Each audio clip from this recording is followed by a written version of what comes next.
Pen নিচে লাগছে, মানে বোর্ডের নিচে যেটা লাগছে ট্রানজম, তারপরে লেজার, বোর্ড ট্রানজম, লেজার, বোর্ড ট্রানজম, ওই সাইডেও লেজার।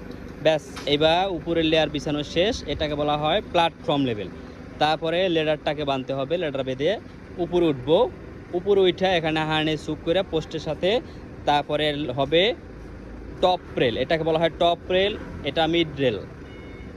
তাহলে ওই সাইডেও top rail, mid rail, top rail, mid rail, toe board. Platform থেকে টপ রেলের হাইট 1.1 মিটার, প্ল্যাটফর্ম থেকে মিড রেলের হাইট 0.5 মিটার, মানে 500 মিলিমিটার। আর এই সাইডে এই দেখেন একটা ক্যান্টিলিভার সাইড, এই পোস্ট থেকে এই পর্যন্ত এটুকু হলো ক্যান্টিলিভার। তাহলে ক্যান্টিলিভারের যে এই যে 7-এর মতো যে জিনিসটা রয়েছে, এই যে টানাটা, এইটাকে বলা হয় ক্যান্টিলিভার